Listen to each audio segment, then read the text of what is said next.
Ja vain muutamassa minuutissa aloimme nähdä ihmisluuranko kokonaisuutta. Kävelimme todella pilvien päällä. Se oli aivan uskomatonta. Se ylitti odotuksemme. Keski- ja Etelä-Floridassa ihmiset toivat kuolleitaan takaisin keskeisiin paikkoihin. Floridassa on muinaisia suomuumioita, 80 vuotta vanhoja, jotka ovat säilyneet niin täydellisesti, että heidän aivonsa olivat edelleen kallojen sisällä. Jo pelkästään sen olisi pitänyt olla otsikko. Mutta kun tiedemiehet eristivät DNA:ta noista aivoista, he eivät löytäneet odottamaansa. He eivät löytäneet mysteeriä, jota he eivät olisi kyenneet ratkaisemaan. He löysivät jotain paljon häiritsevämpää. Havaitsimme, että monissa tapauksissa heillä oli lähes identtinen sekvenssi, joka kattoi tämän paikan koko 1300 vuotta. Vastaus, joka oli täysin kiistatta järkevä, mutta silti ristiriidassa lähes kaiken tiedon kanssa siitä, kuka asui ensimmäisenä tässä maassa, kuinka kauan he olivat olleet täällä ja millaisen yhteiskunnan he olivat jo rakentaneet. DNA-salaisuus oli todellinen ja se on syvästi outo. Kallo vedessä. Steve Vanderjack ei etsinyt historiaa. Hän oli raivaamassa maata asuntorakentamista varten Brairdin piirikunnassa Floridassa, työ kuten mikä tahansa muukin. Lampi oli musta matala ja vaatimaton. Kukaan ei ollut ajatellut sitä sen enempää. Sitten hänen ämpärissänsä törmättiin johonkin ja hän kiipesi alas katsomaan. Esine oli pyöreä tumman ruskea ja hän luuli sitä aluksi kiveksi. Kivet ovat todella harvinaisia tuolla puolella Floridaa, minkä vuoksi hän nosti sen. Hän käänsi sen. Se katsoi takaisin häneen. Hän soitti poliisille. Kuolinsyyn tutkija tutki kallon ja huomasi heti, että luu oli värjäytynyt kauttaaltaan tummaksi pitkittyneen peten pinnan kyllästämänä. He olivat selvästi Amerikan intiaaneja. Oli olemassa 80 vuotta vanha DNA. Oli DNA:ta, jonka pystymme pelastamaan ja analysoimaan geneettisesti. Tämä ei ollut äskettäin tapahtunut kuolema. Tämä ei ollut poliisiasia. Tarvittiin arkeologia. Glenn Doran oli nuori apulaisprofessori Floridan osavaltion yliopistossa, joka oli erikoistunut ihmisen luuston jäänteisiin. Hän oli ollut alalla riittävän kauan hallitakseen odotuksiaan.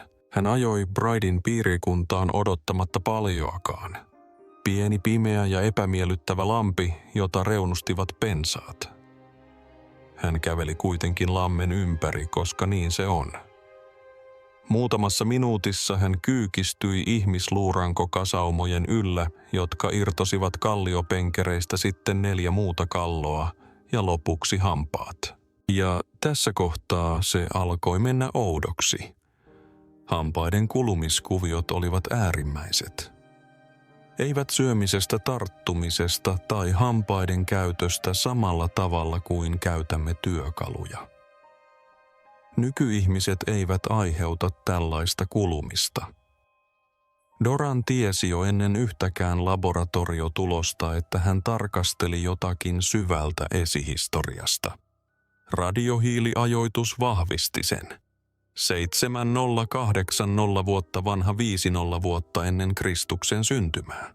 30 vuotta ennen ensimmäisen egyptiläisen pyramidin pystyttämistä, 20 vuotta ennen Stonehengea. Doran sanoi myöhemmin, että hänen tiiminsä tunsi kuin he kävelisivät pilvien päällä. He olivat odottaneet vanhaa, he eivät olleet odottaneet tätä. Eikä lampi ollut edes näyttänyt heille, mitä sen alla oli. Siellä oli suhteellisen pieni ikävän veden musta lampi, ja ensisilmäyksellä se ei näyttänyt erityisen houkuttelevalta paikalta arkeologiselle kohteelle. Ongelma. Tässä on välitön kriisi, josta kukaan kentän ulkopuolella ei puhu. Jäännökset olivat edelleen veden alla. Suo sisälsi miljoonia litroja, ja kaikki ilman valvottuja olosuhteita kaivettu materiaali alkaisi hajota muutaman tunnin kuluessa siitä, kun se osui avoimeen ilmaan. Vuosituhansien ajan hapettomassa ympäristössä suljettuna ollut muinainen orgaaninen materiaali alkaa hajota heti, kun happi saavuttaa sen. Tiimi oli juuri löytänyt jotain ainutlaatuista, ja nyt hän tarkasteli sen tuhoutumisen todellista mahdollisuutta etsiessään sitä pois. Ongelman ratkaiseminen kesti 2 vuotta. Lammen reunoille oli upotettu 150 kaivonpistettä. Pumput kävivät kellon ympäri 700 gallonaa vettä minuutissa ja niitä pumpattiin jatkuvasti, kunnes suon pohja tuli näkyviin. Pysykää kuulolla, sillä se mitä tiimi näki astuessaan ensimmäistä kertaa paljastuneelle sedimentille ei ollut sitä, mihin kukaan oli varautunut. Muutamat vahingossa löydetyt kallot eivät olleet poikkeavuuksia. Ne olivat jonkin paljon suuremman pintaa. Ruumis ruumiin perään tuli ulos suosta. Miehiä, naisia, lapsia, useimmat sikiöasennossa, täsmälleen samalla tavalla kuin heidät hautanneet ihmiset, olivat ne asettaneet harkitusti johdonmukaisesti, toistuen jokaisella neliömetrillä tuota suopohjaa. Kun täydellinen laskenta oli tehty, yksilöitä oli 168, ja kun itse hautausmaalla tehtiin ajoitustestejä, tulos oli hämmästyttävä. Paikka oli ollut jatkuvassa käytössä 300 vuotta. Ei yksittäinen tapahtuma, ei katastrofi tai joukkokuolema. Kyseessä oli hautausmaa-yhteisö, joka palautti kuolleensa tähän tiettyyn lampeen sukupolvi toisensa jälkeen pidempään kuin koko Euroopan kirjatun historian aikana. He eivät vain kulkeneet sen läpi, he olivat palaamassa. Nyt on aika tilata uutiskirje, jos et ole vielä tehnyt niin. Koska se, mitä tutkijat löysivät seuraavaksi katsoessaan noita kalloja, on osa tästä tarinasta, jota useimmat ihmiset eivät koskaan kuule. Paina tilauspainiketta ja jatka katsomista, sillä jo pelkästään DNA-tulos muuttaa tapasi nähdä esihistoriallinen Amerikka. Suo. Ensimmäinen kysymys, jonka jokainen tiedemies kysyy kohdatessaan näin vanhoja jäänteitä, on sama: miksi ne ovat edelleen täällä? Luu on orgaanista. Useimmissa ympäristöissä 80 vuotta vanhasta luurangosta ei jää mitään jäljelle. Pelkästään Floridan kuumuuden olisi pitänyt kiihdyttää hajoamista niin paljon, ettei sitä ole mahdollista toipua. Silti Windoverin jäänteitä tutkineet oikeuslääketieteen asiantuntijat kuvailivat niiden näyttävän ihmisiltä, jotka olivat kuolleet viime vuosina. Tässä syy, ja sillä on merkitystä tulevaisuuden kannalta. Lampi oli petesuo. Pete on maatunutta kasvillisuutta, joka on vuosisatojen aikana puristunut tiheäksi hapettomaksi väliaineeksi, joka vastustaa aktiivisesti hajoamisesta vastaavia sieniä ja bakteereja. Ruumiit menivät sinne nopeasti kuoleman jälkeen suljettuina anorebiseen ympäristöön ennen kuin hajoaminen ehti alkaa. Pelkästään se olisi hidastanut asioita huomattavasti. Mutta Windoverilla oli toinenkin tekijä, joka erottaa sen lähes kaikista muista suoista maapallolla. Kemiallinen koostumuksen huippu oli hapanta. Useimmat suot ovat riittävän happamia tuhoamaan luita pitkien aikojen kuluessa. Siksi Tanskan ja Irlannin suoalueiden ruumiit säilyttävät usein pehmytkudosta, kun taas luuranko hajoaa. Windoverilla kemiallinen koostumuksensa säilytti molemmat. Jos nämä yksilöt olisi haudattu tavalliseen kuivaan maahan, heidän luunsa olisivat kadonneet vuosisadan tai 2 kuluessa. Suo oli tehnyt jotain, mitä mikään tuon aikakauden tarkoituksellinen säilyttämisyritys ei olisi voinut saavuttaa. Se oli pitänyt ne ehjinä 80 vuosisadan ajan, minkä vuoksi tutkijoiden kallojen sisältä löytämät löytöjä oli täysin mahdotonta ennakoida. Aivot. Useat kallot olivat paljon painavampia kuin niiden olisi pitänyt olla. Ei dramaattisesti, vain väärin. Sellaista väärinkäyttöä, joka saa pysähtymään ja tarkistamaan uudelleen. Pelkkä luu ei tuota tuota painoa. Jotain oli sisällä. Kun tutkijat tutkivat kallon onteloa, he löysivät vaalean tiivistyneen massan, täsmälleen siitä, missä aivot olivat aikoinaan olleet. Työoletus Peten intruusio. Orgaaninen sedimentti suodattui vuosituhansien kuluessa ja jähmettyi kallon sisään. Järkevää loogista. Väärin. Yksi kallo, joka kuului naiselle, jonka ikäksi arvioitiin kuollessaan noin 45 vuotta, kuljetettiin Floridan yliopistoon magneettikuvaukseen. Skannaus poisti kaiken epäselvyyden. Massa ei ollut pete. Sillä oli rakenteeltaan määritelty biologinen rakenne. Kun tutkijat irrottivat sen huolellisesti, laboratorio hiljeni. He katsoivat ihmisaivoja, jotka olivat pienentyneet noin 4/4 alkuperäisestä koostaan puristettuina kokoon vuosituhansien veden kyllästämän paineen alla, mutta erehtymättömät.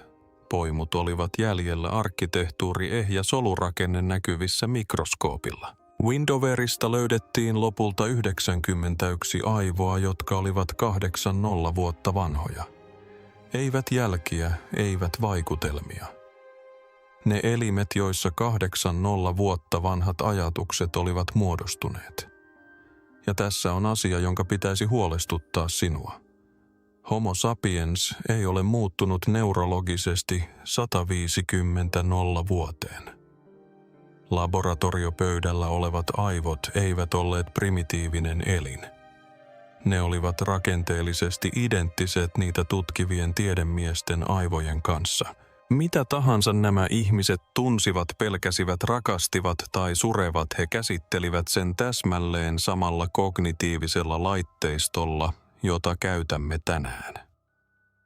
Suo ei ollut vain säilyttänyt heidän kehojaan. Se oli säilyttänyt todisteet heidän mielestään.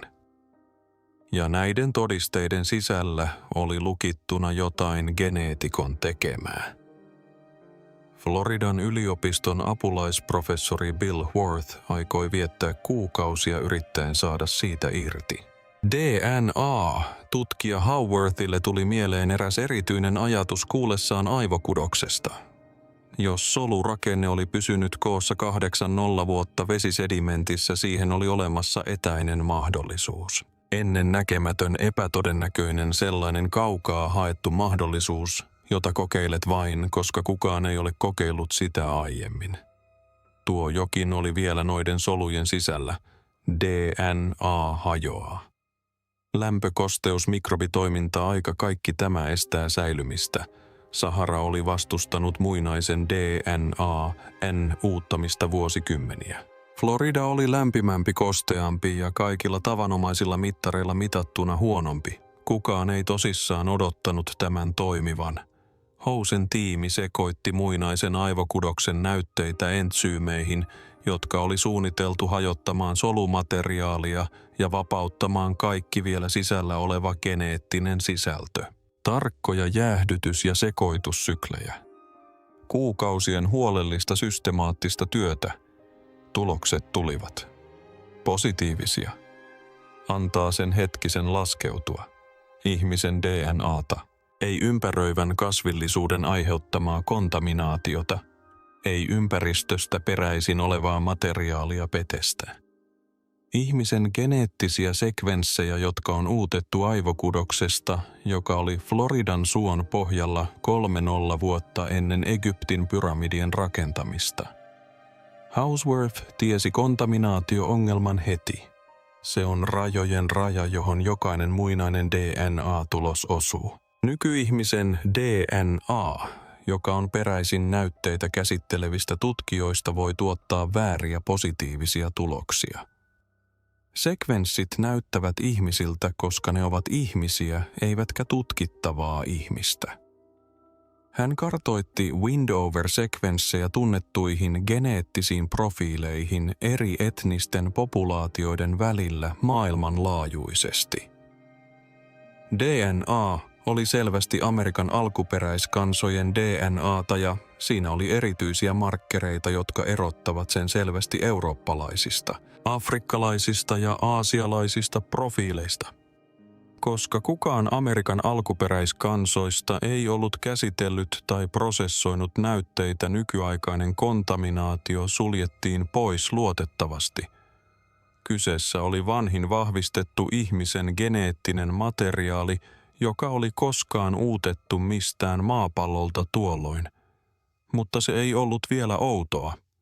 Outoa oli se, mitä tapahtui, kun Howarth suoritti sekvenssit paitsi yhdestä yksilöstä myös koko hautapaikan 300 vuoden ajalta. Kasvot. Ennen kuin pääsemme siihen, mitä House löysi, sinun on nähtävä, keitä hän katsoi. DNA-sekvenssit kertoivat tutkijoille tarkalleen, miltä Windoverin ihmiset näyttivät. Tummat hiukset, tummat silmät, tumma iho, fyysinen profiili, joka oli jokaisessa yksityiskohdassa yhdenmukainen nykyaikaisten Amerikan alkuperäiskansojen kanssa. He eivät olleet mystinen kadonnut rotu, eivätkä kadonnut sivilisaatio, jolla ei ollut yhteyttä heidän jälkeensä tulleisiin ihmisiin. He olivat esi-isiä. Näiden 8 nollavuotta vanhojen aivojen geneettinen allekirjoitus on sama allekirjoitus, joka kulkee läpi Amerikan alkuperäiskansojen nykyään. Ei alaviite heidän tarinaansa, vaan sen perusta. Yksi henkilö valittiin kasvojen rekonstruktioon, nainen, joka oli kuollessaan noin 70-vuotias. Yksi vanhimmista ihmisistä, jotka löydettiin paikalta. Hänen kallonsa skannattiin ja muunnettiin kolmiulotteiseksi malliksi, jossa DNA-profiilista otettiin kudossyvyystietoja hänen kasvojensa rekonstruktiota varten. Glenn Doran oli käyttänyt 2 vuosikymmentä tämän naisen jäännösten tutkimiseen. Hän tiesi hänen luuntiheytensä, hampaidensa kuluman, luurangon parantuneet murtumat, jotka kertoivat hänen nimittömistä elämäntarinoistaan. Hän tiesi hänen ikänsä kuolinhetkellä, hänen fyysisen taustansa ja sen, millaista hoitoa yhteisö oli hänelle antanut. Hän ei ollut koskaan nähnyt hänen kasvojaan. Hän katseli rekonstruktion ilmestyvän näytölle reaaliajassa. Ohjelmistokerrosti kudossyvyyttä, lisäsi DNA, profiilin ohjaamia piirteitä ja rakensi ulospäin luuarkkitehtuurista, jota hän oli työskennellyt 20 vuotta. Tumma iho, tummat silmät, Amerikan alkuperäiskansojen vanhimman luurakenne, joka oli renderöity oikeuslääketieteellisellä tarkkuudella. Kun prosessi oli valmis ja kasvot pysyivät liikkumattomina näytöllä täysin muodostuneina, Doran oli pitkän hetken hiljaa. Ei käsitellyt tietoja, vaan vain katsoi. 8 nollavuotta tiivistyi yhdeksi kuvaksi yliopiston laboratorion näytöllä. Hän katsoi taaksepäin maailmaan, joka oli viettänyt 20 vuotta tietämättä hänen olemassaolostaan. Tuo kuva, hänen kasvonsa, tuo tauko on kaiken seuraavan emotionaalinen keskus. Tuo reaktio, Doranin hiljaisuus, tuo erityinen tauko kertoo jotain, mitä pelkät tiedot eivät voi. Tämä ei ollut akateeminen harjoitus. Nämä olivat ihmisiä, ja se, mitä Houseworthin täydellinen geneettinen vertailu oli paljastamassa, tekisi tästä tosiasiasta huomattavasti monimutkaisemman. Yhteiskuntaluut eivät kerro odottamaasi tarinaa. Ilmaus kivikauden metsästä ja keräilijä tulee täyteen ladattuna. Marginaalinen olemassaolo, niukkuus, selviytyminen reunalla. Windoverin luurankoaineisto ei kuvaile sitä. Jotkut miehistä olivat lähes 183 senttimetriä pitkiä. Luun tiheys koko väestössä viittasi vahvaan fyysiseen terveyteen. Keski-Florida 8 nollavuotta sitten oli poikkeuksellisen runsasresurssinen, joet olivat täynnä kalaisia. Metsät täynnä riistaa, rannikko oli proteiinin ulottuvilla ympäri vuoden. Paras maa ruokki heitä hyvin. Luut osoittivat sen. Smithsonian instituutin tutkijat suorittivat radioisotooppianalyysin mittaamalla luihin säilyneitä vedyn stabiileja isotooppeja kemiallista sormenjälkeä, joka heijastaa ihmisen elinaikanaan juomaa vettä. Veden kemia vaihtelee maantieteellisesti. Juo yhdestä lähteestä tarpeeksi kauan ja se juurtuu pysyvästi luustoon. Tässä on ratkaiseva yksityiskohta. Tutkimusryhmä löysi myös eläinten luita paikallisilta lajeilta, jotka kuolivat suolla samaan aikaan. Kun ihmisten ja eläinten vetyisotooppeja verrattiin, ne eivät täsmänneet. Eivät lähellekään. Eläimet heijastivat paikallista vettä. Ihmiset eivät. Nämä ihmiset eivät asuneet suon vieressä. He vaeltelivat Floridan niemimaan halki, liikkuivat kausittain ja joivat eri vesilähteistä laajalla maantieteellisellä alueella. Windover ei ollut heidän kotinsa. Se oli heidän hautausmaansa, ja he matkustivat sinne takaisin tarkoituksella joskus huomattavien matkojen päähän haudatakseen kuolleensa tähän tiettyyn veteen. Se kertoo jotain uskomuksesta siitä, mitä tämä lampi merkitsi heille yhteiskunnan näkymättömästä arkkitehtuurista, joka ei jättänyt jälkeensä kaupunkeja, monumentteja, kirjoitettuja lähteitä, vain tämän veden ja kuolleet. He palasivat siihen jatkuvasti, hautaesineet vahvistavat sen. Korut, koristeesineet, aseet asetettu vartaloiden viereen selkeällä tarkoituksella. He varustivat kuolleitaan sitä varten, mitä seuraavaksi tapahtui. Lamppaa ei valittu mielivaltaisesti. Se oli kynnys. Sitten tulivat tekstiilit, ja tämä on se osa, joka pysäyttää arkeologit kylmyydessä. Useita luurankoja löydettiin kudottuun kankaaseen käärittyinä. Perinteisen käsityksen mukaan tekstiilien tuotanto näin kauan sitten ei yksinkertaisesti ollut mahdollista. Kudonta ymmärrettiin vakiintuneiden maatalousyhteiskuntien ei-subtrooppisen niemimaan paimentolaisryhmien tuotteeksi. Amerikan johtava muinaisten kankaiden asiantuntija tutki materiaalia henkilökohtaisesti. Kaksoiskudos vanhin koskaan löydetty kangas. Amerikassa sen käyttökuviot tekivät siitä vielä oudomman. Aikuisten hautauksissa näkyi ennen kuolemaa käytettyä kangasta. Elämästä peräisin olevia vaatteita, jotka kannetaan hautaan. Imeväisten hautauksissa näkyi lähes täysin kulumatonta kangasta, joka oli tehty erityisesti hautajaisseremoniaa varten. Joku pukee uuden kankaan lapsen hautajaisiin, mieti mitä se tarkoittaa. Ja sitten on poika teini-ikäinen Spina bifida, jonka jalat olivat halvaantuneet pienestä pitäen. Hän ei voinut metsästää eikä osallistua ruuan hankintaan. Ja joka kerta kun tämä nomadiyhteisö muutti leiriään ylitetyn maaston yli, hänet piti kantaa fyysisesti. Hän eli teini-ikäiseksi. Hänestä pidettiin huolta koko hänen elämänsä ajan. Ja kun hän kuoli, hänet haudattiin samalla harkitulla seremoniallisella tavalla kuin kaikki muutkin yhteisön jäsenet. Sikiöasennossa pyhään veteen asetettuna, lähetettynä siihen, minkä he uskoivat tulevan seuraavaksi samalla huolenpidolla kuin kaikki muutkin. Suo ei tässä kuvaa raakuutta. Se kuvaa jotakin huomattavasti vaativampaa. Salaisuus. Tässä kohtaa se menee oudoksi. Tässä kohtaa titteli saa lunastuksen. Houseworth ei ollut ajanut DNA:ta vain yhdeltä tai kahdelta yksilöltä. Hän työskentelee systemaattisesti aivoista talteen otetun geneettisen materiaalin parissa, joka kattaa hautapaikan koko 300 vuoden elinkaaren. Varhaisimmista hautauksista uusimpiin saman yhteisön 40 sukupolven ajalta hän odotti löytävänsä vaihtelua, ajelehtimista, asteittaista geneettistä sekoittumista, jota nähdään missä tahansa populaatiossa, joka jatkuu vuosituhannen ajan.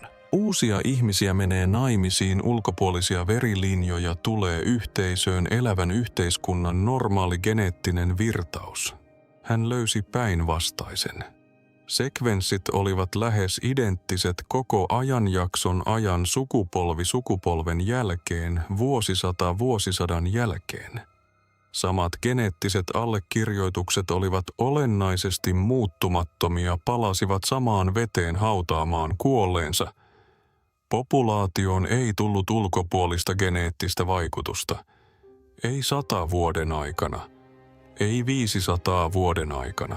Ei 300 vuoden aikana. Tämä on todella outoa. Nämä olivat nomadikansoja. Isotooppitiedot todistivat sen. He vaelsivat Floridan niemimaan halki, joivat eri vesilähteistä ja taittoivat todellisia matkoja laajalla alueella. He eivät olleet maantieteellisesti eristyksissä. He eivät olleet fyysisesti eristyksissä muista ryhmistä. He päättivät olla sulauttamatta heitä osallisiksi. Yli vuosituhannen vaihtelevien vaellusten, muuttojen ja kausiluonteisten muuttojen aikana tämä yhteisö pysyi geneettisesti suljettuna. Dynastia ilman muureja. Ilman kiinteää aluetta, ilman kaupunkia tai linnoitusta, jota piti koossa jokin näkymätön perinnesukulinja, käsitys siitä, keitä he olivat ja keitä heidän kuolleensa olivat, joka säilyi ehjänä pidempään kuin Rooman valtakunta kesti. Tämän DNA itse asiassa löysi, ei vain muinaista geneettistä materiaalia. Suljettu linja 13 vuosisadan yli kirjoitettuna niin johdonmukaisiin sarjoihin, että sitoutumisen uskollisuus on mitattavissa itse geneettisessä tallenteessa. 1 lampi, 1 perhe, 1 300 vuotta paluuta. Ja tämän yhteisön sisällä, joka kutoi hautaliinoja vauvoille ja kantoi halvaantuneitaan maisemien halki, tapahtui murha. Murhahauta 102, mies 1920-luvun lopusta 30-luvun alkuun huippukunnossa. Hänen jäännöstensä vieressä peuransarvesta veistetty keihäänkärki, alkuperäinen teksti hautauhriase tuon puoleista varten, standarditulkinta. Sitten kaivaukset jatkuivat eikä keihäänkärki ollutkaan ruumiin vieressä. Se oli sen sisällä iskettynä lantioon, kärki lukittuna luuhun voimalla, joka oli pitänyt sitä siellä 80 vuotta. Oikeuslääketieteellinen patologi Mike Warren sovelsi samaa viitekehystä, jota hän käyttää nykyaikaisissa henkirikospaikoissa. Haavan lentorata oli alhaalta ylöspäin, mikä sulki välittömästi pois kaukoheiton mahdollisuuden. Lentävä keihäs laskeutuu kaaren muotoon ja lävistää ruumiin ylhäältä. Tämä kulki vastakkaiseen suuntaan. Mies oli jo maassa, kun ase iskettiin häneen. Haava ei osoittanut paranemista kuolinaikaa tai hyvin lähellä sitä, mutta se ei ollut kuolettava vamma. Elintärkeisiin rakenteisiin ei osuttu. Jokin muu oli tappanut hänet ensin. Todennäköisesti keihään osuma kylkiluiden väliin pehmytkudoksen läpi jättämättä luujälkiä.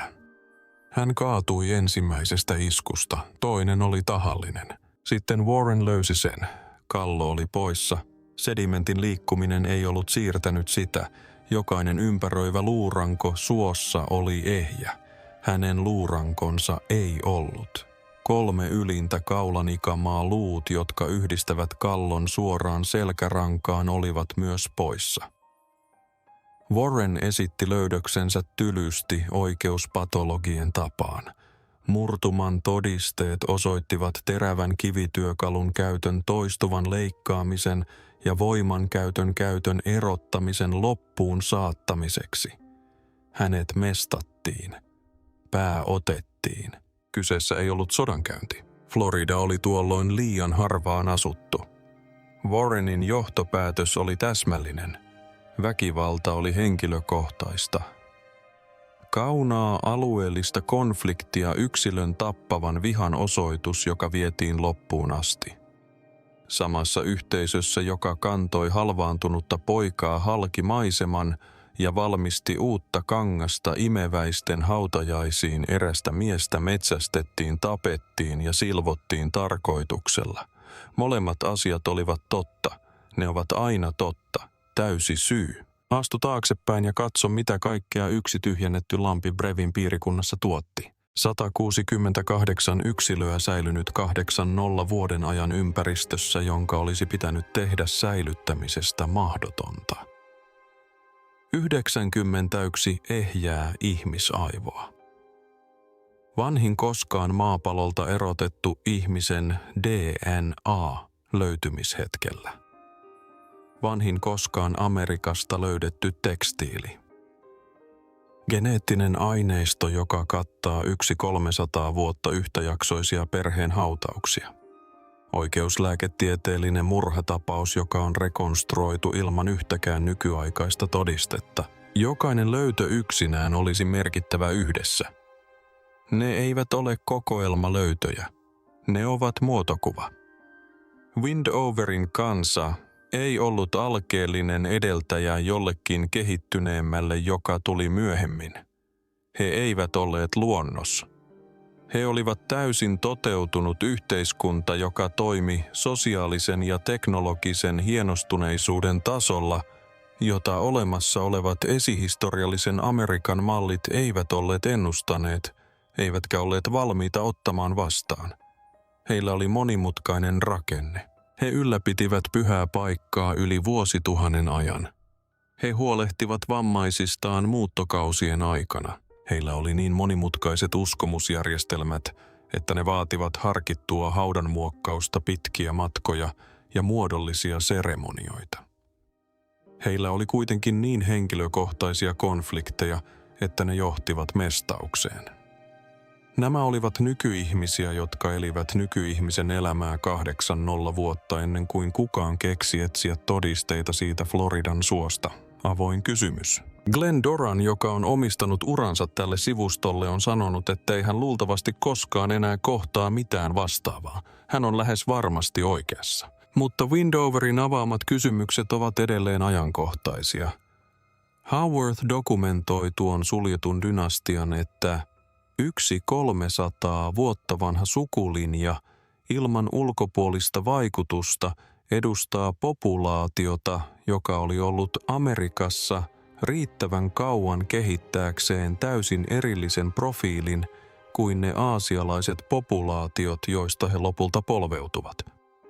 Ylitys Siperiasta Alaskaan, eristäytyminen Bringian maasillalla, etelään laajeneminen jään vetäytyessä. Hidas asettuminen maantieteellisiin taskuihin halki mantereen.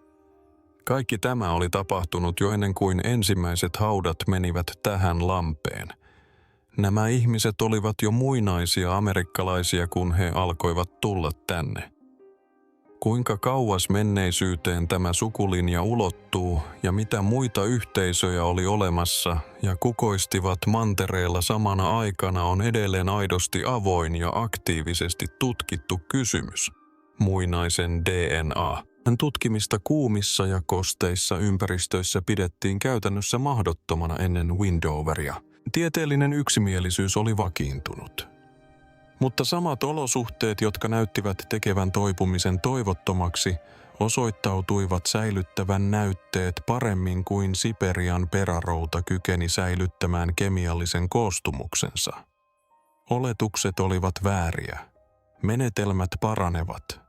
Tietokannat kasvavat edelleen. On lähes varmasti lisää tämänkaltaisia kohteita odottamassa löytäjäänsä. Ne sijaitsevat paikoissa, joita kukaan ei ole vielä tullut etsimään. Samasta syystä kukaan ei koskaan ajatellut katsoa pientä mustaa täysin merkityksetöntä lampea Bairdin piirikunnassa Floridassa. Windoverin kansa ei tiennyt, että se oli 50 vuotta vanhan tarinan viimeinen luku. Haudassa 102 oleva mies ei tiennyt, että oikeuslääkäri rekonstruoisi hänen murhansa 8 vuosituhatta myöhemmin. Halvaantuneinen jaloineen teini-ikäinen ei tiennyt, että ihmiset, jotka kantoivat häntä Floridan maiseman halki, jonain päivänä mainittaisiin todisteena siitä, että esihistoriallinen myötätunto oli yhtä organisoitua ja harkittua kuin kaikki sen jälkeiset. He olivat ihmisiä, erityisiä, korvaamattomia ihmisiä, jotka elivät yhteiskunnassa, joka loi kangasta, kunnioitti kuolleitaan ja palasi jatkuvasti samojen vesien äärelle. Useampia sukupolvia kuin useimmat kansakunnat ovat olleet olemassa. Suo säilytti heidät. DNA luki heidät. Ja tiede, joka rakennettiin heidän paljastamansa perusteella, on edelleen toiminnassa. Se, mitä he paljastivat, ei ollut alkukantainen maailma, joka kömpelösti edeltää omaamme. Se oli sama maailma, joka toimi samojen mielien varassa, samojen impulssien pitäminä koossa. Surukuolleen lapsen vuoksi, joka vaati uuden kankaan. Uskollisuus halvaantuneelle pojalle, joka vaati hänen kantamistaan. Yhden miehen raivo, joka vaati pään irrottamista. Kaikki se on säilynyt petessä. Kaikki se on 80 vuotta vanhaa. Kaikki se on täysin tunnistettavissa. Tarvitsimme vain oikean lammen nähdäksemme sen. Jos tämä muutti käsitystäsi esihistoriallisesta Amerikasta, tilaa kanava heti, koska seuraava video tässä sarjassa käsittelee löytöä, joka saa Windoverin näyttämään johdantokappaleelta. Ja odotan innolla, että voin näyttää sen sinulle ja jättää kommentin alle. Mikä osa tästä tarinasta iski sinuun eniten aivot, poika, jonka he kantoivat mukanaan, geneettinen dynastia, joka hallitsi 300 vuotta? Kerro minulle, koska haluan tietää, mikä osa tästä historiasta sai sinut pysäyttämään sinut.